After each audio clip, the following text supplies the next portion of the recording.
Hi everyone, welcome to my channel. In this guide I will share with you what class to pick for an efficient start based on starter sets from Haedrig's gift and how well they perform in the latest season 34. This is my personal list and it's best suited for the beginning of the new season. Season 34 is bringing back Light's Calling theme which first appeared in the season 27. This time players will be able to find a new crafting material called Angelic Crucible. With this you can upgrade any of your items including weapons to the Primal Ancient state. This sanctified aka reforged item will also have one of 3 class specific powers, 21 different effects in total. However, there is one small catch: you can equip only one angelic item on your character, similar to ethereals. These angelic items certainly bring more customization and build variety, so if you want to amplify your damage and try different playstyles, then it's definitely worth revisiting the game. Now it is time to start with the list.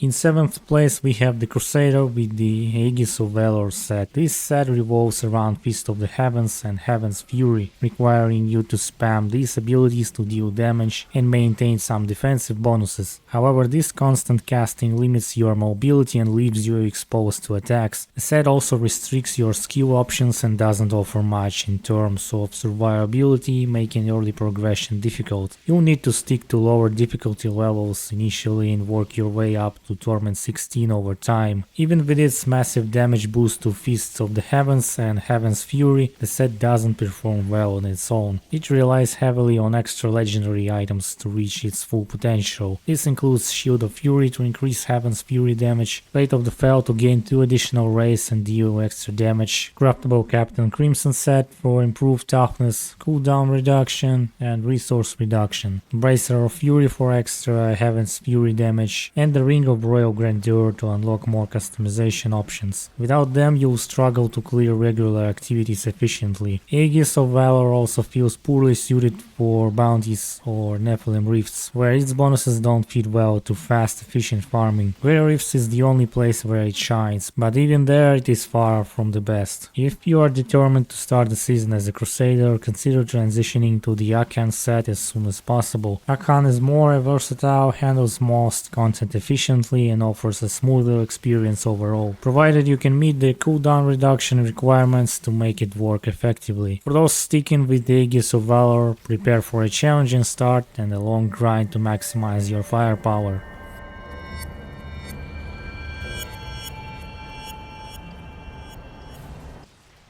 Next up is the Witch Doctor with Mandonogo's Regalia. Mandonogo shines in Greater Rifts, where its high spirit barrage damage and strong area coverage make a solid choice for leaderboard pushes. However, getting the most out of this set requires a lot of gear, and early on you will likely find yourself struggling with survivability and frequent death. Items like Lakumba's Ornament and Sacred Harvester are crucial for extra toughness, especially at lower Paragon levels. The Barber Dagger is the core of this build, massively boosting spirit barrage damage and synergizing with other key items like Gazing Demise, Captain Crimson set and Ring of Emptiness. Once you have all the necessary pieces, the build becomes incredibly powerful. Mandonogo is also capable of handling bounties and Nephilim Rifts thanks to this additional legendary like Shukrani's Triumph Mojo and Spirit Walk. However, it can feel sluggish at times. You need to apply Locust Swarm to enemies stand still to channel and then unleash Spirit Barrage, making it less efficient for farming compared to other sets and builds. While this set is customizable and strong in high tier Grey Rifts, it is not the most user friendly. For newcomers or casual players, the complexity of Witch Doctor's mechanics might feel overwhelming. If that's the case, switching to Helltooth or Zunimasa can offer a more relaxed experience, especially if you follow the pet's route. In summary, Mandonogo's Regalia is the top competitor in Greater Rifts and angelic items can push the star set even higher than before. However, Mandonogo requires patience, practice and a full set of gear to perform well. It's versatile enough for general activities, but its slow pace and learning curve might not appeal to everyone. If you're looking for efficiency and simplicity, other sets might be a better choice.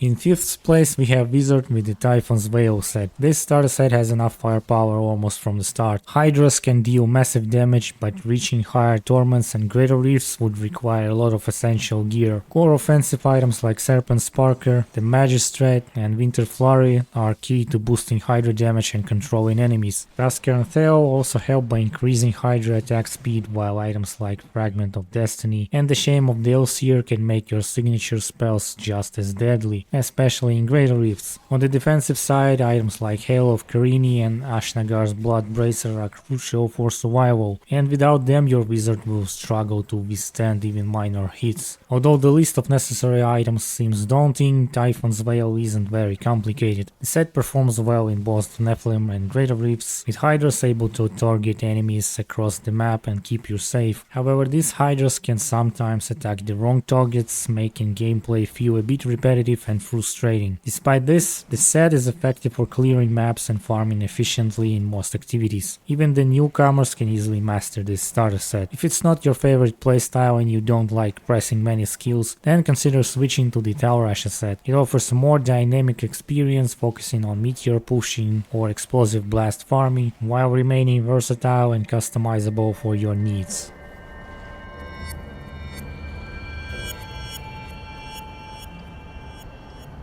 Moving next, we have Barbarian with the Horde of the 90 Savages set. This is a physical melee focused build centered around frenzy and battle shouts. It is pretty straightforward to make it work, as most of the required items enhance your primary skill attacks. With legendaries like Bastion, Revert, Undisputed Champion, Depth Diggers and Oathkeeper, you can quickly stack frenzy damage and boost attack speed to deal significant damage. For defense, the Band of Might is a must, just as on any other sets. While this starter set is strong in greater rifts, it has a major drawback, a lack of area damage. This makes it heavily dependent on enemy density and map layouts, limiting its effectiveness for farming Nephilim rifts or bounties. Its primary role is pushing greater rifts, where you can gain experience and farm legendaries for other builds. For group players, this set shines in Z-Barb roles. Most Z-Barb gear pieces drop naturally as you play, and with Band of Might you'll be ready to join the meta and contribute to group efficiency. However, if you prefer solo play or want a more versatile build, you might want to move on to the Wrath of the Waste set as soon as possible. It is the ideal choice for casual farming, letting you spin to win through bounties, Nephilim rifts and even greater rifts.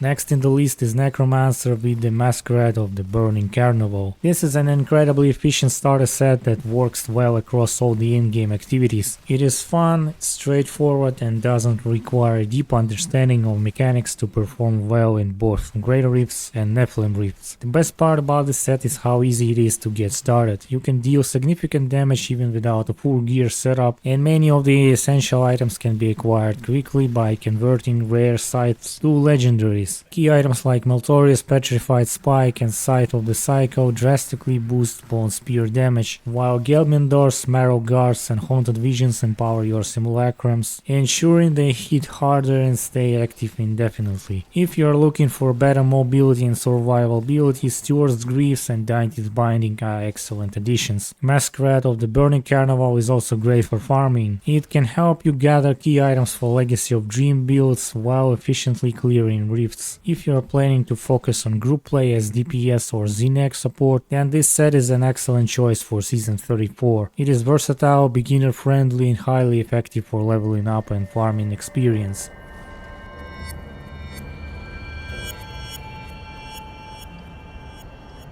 Second place is Monk Patterns of Justice. This fast-paced and deadly build is very effective in most activities. The playstyle is simple and similar to the Barbarian's Wrath of the Waste set. You will rely on Tempest Rush as your main skill, while keeping Sweeping Wind active at all times. The core items to make this build work are Balance for a huge boost to Tempest Rush damage, Von Himlau for additional damage and synergy, and Caesar's Memento to amplify your attacks against stunned, frozen or blinded enemies. For extra power, consider Squir's Necklace, Mantle of Channeling, and Captain Crimson's Streamings to improve both damage and survivability. This set excels across Nephilim Rifts, Grey Rifts, and Bounties. It offers enough toughness to handle early challenges and exceptional mobility for covering large distances. With Dash and Strike and an item like Ingeom, you can breathe through maps with ease, making it ideal for efficient farming. While the skill set may take a little time to master, the build is overall straightforward with not so complicated mechanics. If you are looking for a change of pace later in the season, you can switch to Inna's Mantra. This set remains strong for mid-level Greater Rifts and Torment 16 farming. It's a more casual and flexible alternative, perfect for bounties or rifts. Whether you stick with Patterns of Justice or transition to Innas, the Monk offers a reliable and fun experience for Season 34.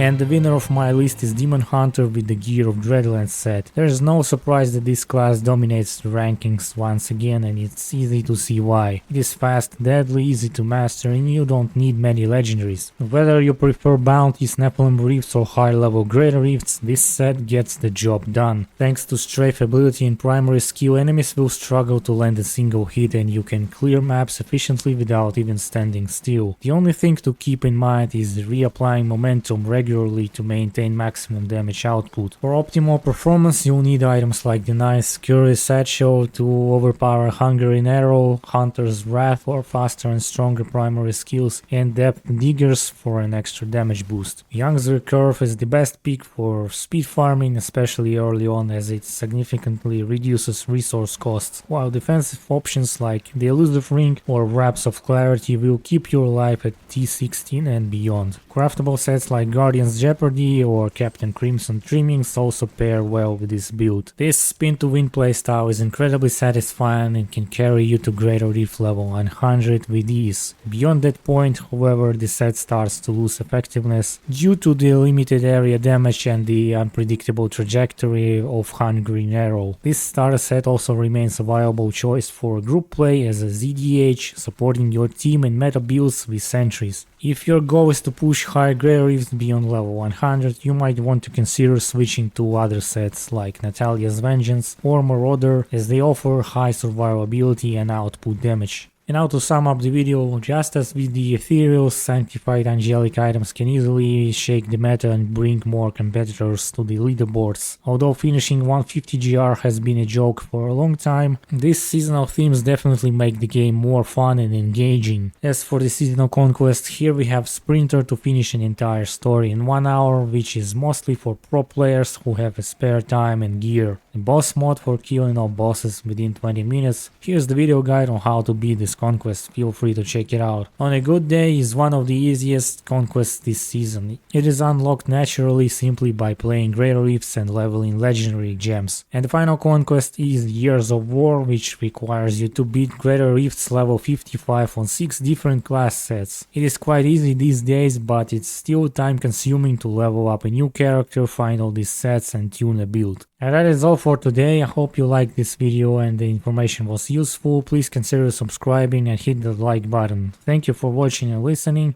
Have a nice day and stay safe.